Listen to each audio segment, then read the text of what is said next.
A'udzu billahi minasyaitonir rajim. Bismillahirrahmanirrahim. Rabbis shrah li sadri wa yassir li amri wa hlul 'uqdatam min lisani yafqahu qawli. Hasbunallahu wa ni'mal wakil, ni'mal maula wa ni'man nasir. La haula wa la quwwata illa billahil aliyil azim. Uhayyikum jami'an bi tahiyatil Islam. Assalamualaikum warahmatullahi wabarakatuh. Ikhwan dan akhwat, anak-anakku, santriwan santriwati Pesantren Tahfiz Kampung Quran Cendekia yang Allah Subhanahu wa taala muliakan dan Ustadz banggakan. Apa kabarnya pagi hari ini? Semoga Allah Subhanahu wa taala senantiasa menjaga kita, melindungi kita sekeluarga dalam keadaan sehat walafiat. Alhamdulillah, segala puji syukur hanya milik Allah, yang mana pada kesempatan yang baik ini, di tempat yang penuh berkah ini, berkah dengan Al-Quran, kita masih dapat bersama-sama mengkaji sirah perjalanan hidup Nabi besar Muhammad SAW. Rasulullah SAW, Nabi yang sangat penuh dengan cinta. Baik, slide berikutnya. Allah Subhanahu wa taala berfirman, A'udzu billahi minasyaitonir rajim. Bismillahirrahmanirrahim. Laqad kana lakum fi Rasulillahi uswatun hasanah liman kana yarjullaha wal yawmal akhir wa dzakarallaha katsira. Shadaqallahul azim. Sungguhnya telah ada pada diri Rasulullah SAW itu suri teladan yang baik bagimu, bagi orang yang mengharapkan rahmat Allah, bagi hamba-hamba Allah yang senantiasa mengharapkan cinta Allah dan yakin dengan datangnya hari kiamat, dan dia banyak menyebut asma Allah. Quran Surat Al-Ahzab ayat 21.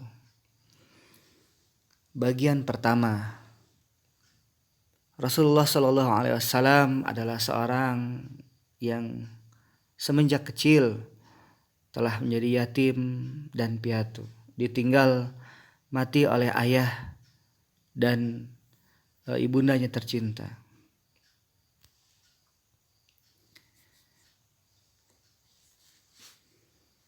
Ustadz akan membacakan sekilas tentang kisah ketika Rasulullah SAW sebelum lahir ke alam dunia, lahir dan ketika balitanya. Di kota Mekkah terdapat seorang sosok yang sangat Rasulullah SAW cintai, yaitu kakeknya yang bernama Abdul Muttalib. Suatu hari di samping Ka'bah tampak Abdul Muttalib duduk termenung. Berbagai kenangan bergelayutan di pikirannya. Dia tengah menanti kabar kelahiran sang cucu dari anaknya Abdullah yang telah wafat mendahuluinya saat masih muda. Aminah, yaitu istri Abdullah, saat itu sedang mengandung di saat suaminya telah meninggal dunia. Abdul Muttalib merupakan salah seorang tokoh Quraisy yang terkemuka, yang sangat dihormati oleh kaumnya. Suatu ketika dia pernah bermimpi menggali sumur Zam-Zam. Namun tumpukan pasir nyaris melenyapkannya. Ketika sudah menggali, kaum Quraisy menyerahkan pengelolaan sumur Zam-Zam kepada keluarga Abdul Muttalib untuk memberi minum para jamaah haji. Saat itu Abdul Muttalib belum memiliki anak kecuali satu yang bernama Haris.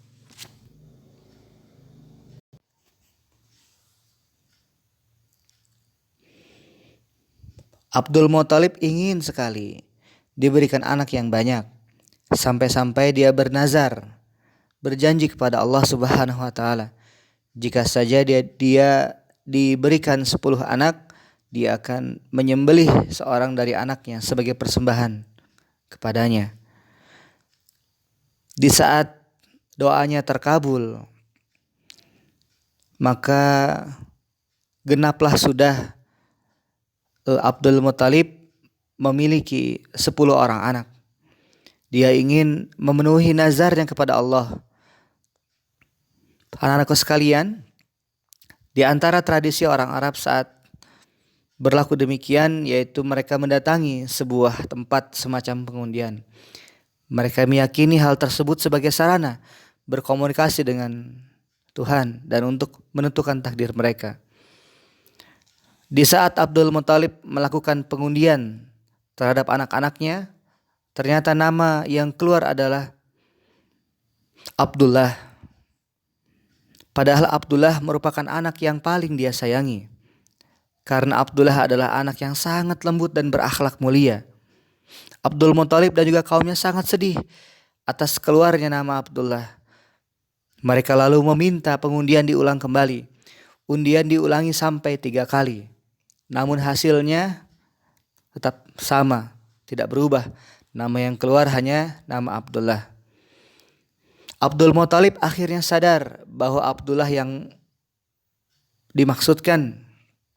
Tiada alasan lagi untuk menghindar atau lari dari pilihan ini. Keluarganya segera menentang Abdul Muthalib agar tidak menyembelih anaknya. Karena jika dia tetap melakukannya, maka kaum Quraisy akan menjadikannya sebagai tradisi, sebagai budaya yang turun-menurun, berkelanjutan. Seorang ayah menyembelih anaknya.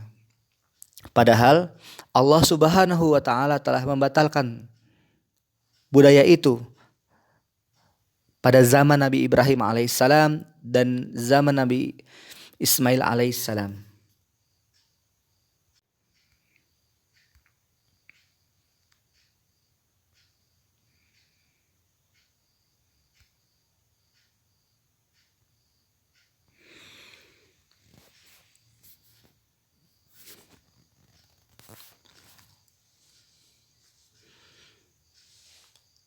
Mereka pun mengusulkan kepadanya untuk menemui seorang dukun. Abdul Muthalib kemudian mendatangi seorang tukang tenun atau dukun wanita, peramal ya. Peramal itu menyarankan agar ia mengundi Abdullah dengan 10 ekor unta. Jika yang keluar adalah nama Abdullah, maka dia harus menambah 10 ekor lagi dan mengundinya kembali. Dan setelah tulisan unta yang keluar, maka semua unta tersebut harus disembelih. Ba'da mengundi berulang-ulang kali, nama Abdullah yang terus keluar. Hingga setelah mencapai 100 ekor unta, baru yang keluar adalah tulisan unta, bukan Abdullah. Disembelihlah 100 ekor unta tersebut, namun daging-dagingnya dibiarkan begitu saja, tak boleh dijamu oleh manusia maupun binatang. Ikhwan wa akhwat fillah rahimakumullah, anak-anakku, santriwan santriwati Kampung Koran Cendekia yang Allah Subhanahu wa taala muliakan. Kisah yang penting selanjutnya adalah kisah pasukan gajah ya. Ini menjelang kelahiran Rasulullah Muhammad sallallahu alaihi wasallam. Allah Subhanahu wa taala berfirman, A'udzu billahi minasyaitonir rajim. Bismillahirrahmanirrahim. Alam tara kaifa fa'ala rabbuka bi ashabil fil. Alam yaj'al kaidahum fi tadlil wa arsala 'alaihim tayran ababil tarmihim bihijaratin min sijil faj'alahum ka'asfim ma'kul.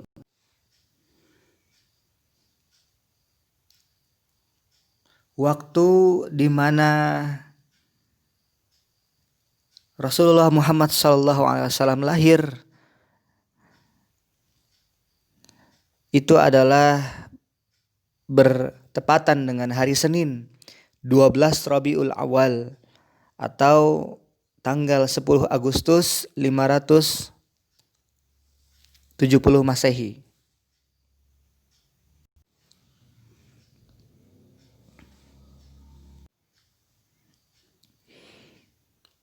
Di saat Nabi Muhammad SAW lahir, maka di saat itu pula datang pasukan gajah yang dipimpin oleh raja dari Habasyah yang bernama Abraha, yang bertujuan untuk menghancurkan Ka'bah.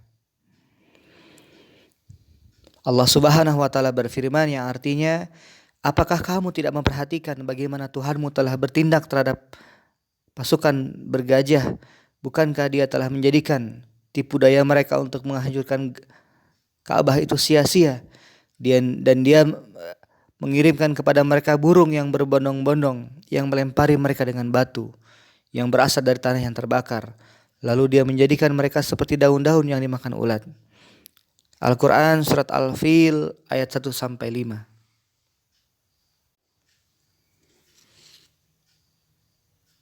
Ibunda Rasulullah SAW saat itu mengutus pelayan wanitanya untuk mengabari kelahiran anaknya kepada Abdul Muthalib.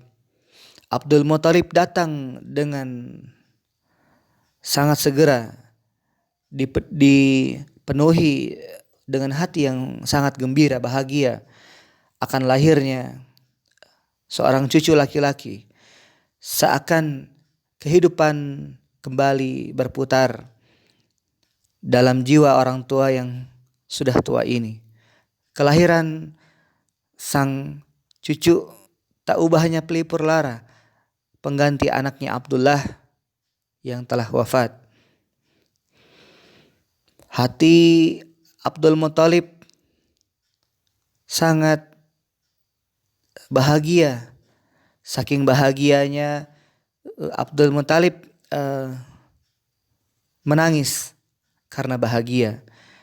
Dan kemudian Abdul Muthalib mengatakan, aku akan menamai cucuku ini dengan nama Muhammad.